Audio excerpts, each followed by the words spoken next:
नमस्कार दोस्तों, target which SDM आप सभी का स्वागत है। आज हम लोग directive principles of state policy राज्य के नीति निर्देशक तत्वों के संबंध में कुछ महत्वपूर्ण तथ्य को समझने का प्रयास करेंगे। राज्य के नीति निर्देशक तत्वों का जो उल्लेख है यह संविधान के भाग 4 और अनुच्छेद 36 से लेकर 51 तक में किया गया है। तो सबसे पहले तो आप यह याद रखेंगे कि कहाँ से कहाँ तो अनुच्छेद 36 से लेकर 51 तक और भारतीय संविधान के भाग 4 में directive principles of state policy का चर्चा किया गया है। संविधान निर्माता जो थे उन्होंने यह विचार 1937 में निर्मित आयरलैंड के संविधान से लिया। मतलब क्या, directive principles of state policy जो है यह कहाँ से लिया गया है, तो यह आयरलैंड के संविधान से लिया गया है। आयरलैंड के संविधान में इसे कहाँ से लिया गया, तो आयरलैंड के संविधान में इसे स्पेन के संविधान से ग्रहण किया गया। मतलब कि भारत लिया आयरलैंड से और आयरलैंड लिया था स्पेन के संविधान से। डॉक्टर भीमराव अम्बेडकर ने इसे मतलब क्या directive principles of state policy को विशेषता वाला बताया। मूल अधिकारों के साथ नीति निर्देशक तत्व संविधान की आत्मा एवं दर्शन है। ग्रेनविल ऑस्टिन ने कहा था कि नीति निर्देशक तत्व और मूल अधिकारों को संविधान की मूल आत्मा कहा है। तो कभी कभी एग्जाम ऐसा कथन पूछता है, निदेशक तत्व और अधिकारों को संविधान की मूल आत्मा निम्नलिखित में से किसने कहा था, तो ग्रेनविल ऑस्टिन ने कहा था। यह भी आप यहाँ थोड़ा सा याद रखेंगे। निदेशक तत्व जो है इसकी मतलब क्या विशेषता क्या है, तो राज्य की नीति के निदेशक तत्व नामक इस शब्द से यह स्पष्ट होता है कि नीति एवं कानून को प्रभावी बनाते समय राज्य इन तत्वों को, इन बातों को ध्यान में रखेगा। मतलब क्या, स्टेट जो है जो भी लॉ बनाएगा, जो भी रूल बनाएगा, उसे बनाते समय इसमें उल्लेखित जो बात है उसे ध्यान में रखते हुए वह इन सबों पर कार्य करेगा। अब चलिए चलते हैं प्रश्न की ओर।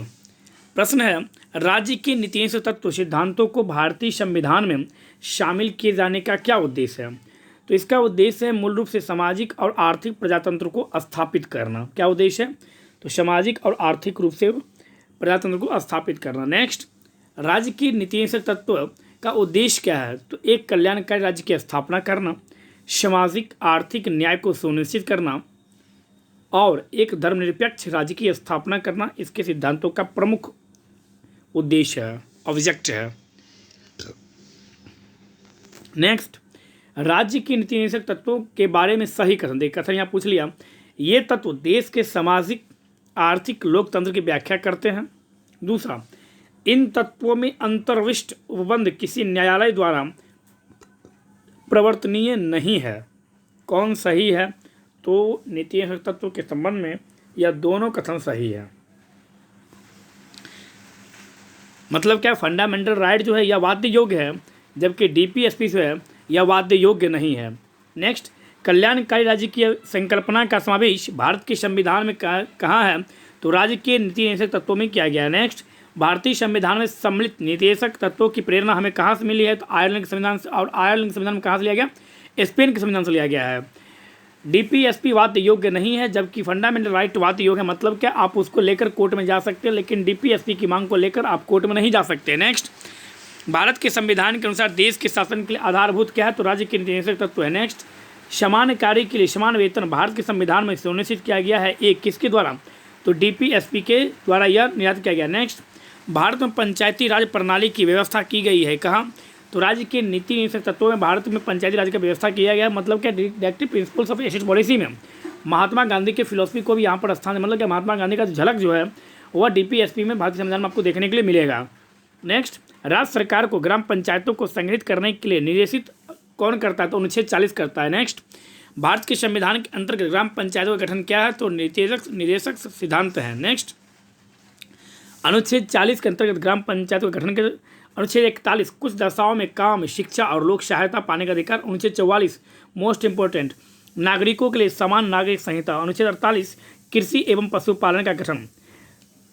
कथन ए, मनरेगा दर हर परिवार के कम से कम एक सदस्य को वर्ष में 100 दिन का रोजगार दिलाने का प्रावधान करता है। कारण रोजगार का अधिकार संविधान के भाग 3 में प्रवाधित है। ए सही है, किंतु आर है वह गलत है। नीति निर्देशक तत्व की प्रकृति जो है वह गैर न्यायोचित है, यानी कि उनके हनन पर, मतलब क्या, directive principles of state policy की हनन पर आप उन्हें न्यायालय द्वारा लागू नहीं करा सकते हैं।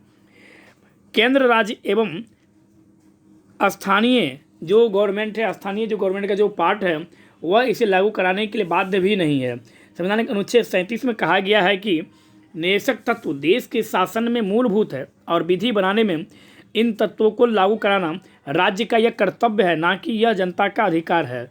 तो राज्य का यह कर्तव्य है कि वह इन तत्वों को लागू करवाए, लेकिन इसके लिए वह बाध्य नहीं है। यद्यपि इनकी प्रकृति गैर न्यायोचित है तथा कानून की संवैधानिक मान्यता के विवरण में न्यायालय इन्हें देखता है, यह वाद्य योग्य नहीं है।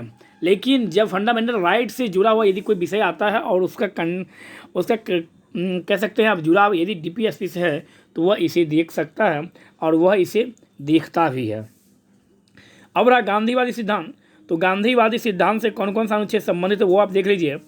ग्राम पंचायतों का गठन और उन्हें आवश्यक शक्तियाँ प्रदान करना, अनुच्छेद 40, यह गांधीवादी सिद्धांत पर आधारित है। यह अनुच्छेद 43, ग्रामीण क्षेत्रों में कुटीर उद्योगों, व्यक्तिगत या सहकारी के आधार पर कुटीर उद्योग को प्रोत्साहन देना, अनुच्छेद 43 से किया गया। यह भी गांधीवादी सिद्धांत का, गांधी जी का फिलॉसफी पर यह आधारित है। अनुच्छेद 43B, सहकारी समितियों के स्वैच्छिक गठन, अनुच्छेद 46, अनुसूचित जाति एवं जनजाति और समाज के कमजोर वर्गों के शैक्षणिक एवं आर्थिक हितों को प्रोत्साहन और सामाजिक अन्याय एवं शोषण से सुरक्षा, अनुच्छेद 46 के तहत यह कहा गया है। अनुच्छेद 47, स्वास्थ्य के लिए नुकसानदायक नशीली दवाओं, मदिरा, ड्रग के औषधीय प्रयोजन से भिन्न उपभोग पर प्रतिबंध। मतलब क्या, गांधी जी नशा के विरोधी थे, शराबबंदी के हुए विरोधी, मतलब कि शराब वह नहीं चली, इसके वो पक्ष में थे। अनुच्छेद 48, गाय, बछड़ा व अन्य दुधारू पशुओं की बलि पर रोक और उनकी नस्लों में सुधार को प्रोत्साहन देना। मतलब क्या, गाय बलि पर जो था इस पर भी गांधी जी इसके विरुद्ध थे कि मतलब यह नहीं होना चाहिए। तो अभी भी कुछ राज्य सरकार भी इस पर अपना ठोस कदम उठा रही है। जैसे बिहार सरकार के द्वारा मद्यपान निषेध कर दिया गया है, उसी तरह से कुछ राज्य के द्वारा गाय हत्या पर जो है वह कठोर कानून बना दिया गया। यह सब गांधी जी के फिलॉसफी में लगा, भारतीय संविधान के directive principles of state policy में यह सब बातों का वर्णित है, यह सभी बात उल्लेखित। तो आपसे पूछे कि निम्नलिखित में से कौन सा अनुच्छेद गांधीवादी सिद्धांत से मतलब क्या सुमेलित नहीं है, तो याद रखेंगे अब 40, 43, 43B, 46, 47 और 48, यह सभी अनुच्छेद जो है यह सभी गांधीवादी सिद्धांत से संबंधित हैं। इसके अलावा जो भी directive principles of state policy में जो अनुच्छेद है वह गांधीवादी सिद्धांत से संबंधित नहीं है। यह भी आप यहाँ थोड़ा सा याद रखेंगे। चलिए चलते हैं नेक्स्ट प्रश्न की ओर। राज्य की नीति निषेध सिद्धांतों का सुमेलन करना, अनुच्छेद 51 क्या है, अंतर्राष्ट्रीय शांति और सुरक्षा के संवर्धन संबंधित अनुच्छेद 51। अनुच्छेद 41, काम, शिक्षा, लोक सहायता पाने का अधिकार। अनुच्छेद 43 को उद्योगों के प्रबंध में कर्मकारों के भाग लेने का अधिकार। अनुच्छेद 48 को पर्यावरण संरक्षण। नेक्स्ट, भारत के संविधान में अंतर्राष्ट्रीय शांति और सुरक्षा की अभिवृद्धि का उल्लेख कहाँ किया गया है, तो directive principles of state policy का अनुच्छेद 51 किया गया। भारत की विदेश नीति संबंधित अनुच्छेद कौन सा है, तो अनुच्छेद 51। संविधान किनके शोषण के विरुद्ध में अधिकार स्वीकृत करता है, बच्चे, स्त्रियां तथा जनजाति के शोषण के बारे में। नेक्स्ट, राज्य के नीति निषेध तत्व, मद्य निषेध सही है, गौ संरक्षण सही है और पर्यावरण संरक्षण, इन तीनों बारे में बतलाया गया है। राज्य के नीति निषेध सिद्धांत मौलिक अधिकारों से किस प्रकार भिन्न है, क्योंकि नीति निषेध सिद्धांत जो है यह परिवर्तनीय नहीं है, जबकि मौलिक अधिकार जो है यह परिवर्तनीय है। नेक्स्ट, गांधीवादी सिद्धांत जो राज्य के निदेशक तत्वों को प्रतिबिंबित करती है, तो ग्राम पंचायतों को संगठित करना, ग्राम क्षेत्रों में कुटीर उद्योग को प्रोत्साहित करना। नेक्स्ट, राज्य के नीति निषेध सिद्धांतों में से वह किसके बारे में संविधान शांत है, प्रौढ़ शिक्षा के बारे में संविधान शांत है, प्रौढ़ शिक्षा के बारे में नहीं बतलाया गया है। राज्य का नीति निषेध सिद्धांत जो संविधान में बाद जोड़ा गया, मुफ्त कानूनी सलाह, यह बाद जोड़ा गया। नेक्स्ट, राज्य के नीति निषेध सिद्धांतों में सम्मिलित नहीं है सूचना का अधिकार, राइट टू इन्फॉर्मेशन जो है यह डीपीएसपी में शामिल नहीं है। नेक्स्ट, नीति निषेध तत्व जो है वह समान नागरिक संहिता अनुच्छेद 44 कर दिया गया है। राज्य के नीति निषेध तत्वों में क्या सम्मिलित है, तो यह राज्य सुनिश्चित करने का प्रयास करेगा कि पुरुष और महिलाओं की समान कार्य हेतु समान वेतन, जीविकोपार्जन हेतु पर्याप्त साधनों का अधिकार और काम हेतु न्याय संगत और मानवोचित दशाओं में रहे।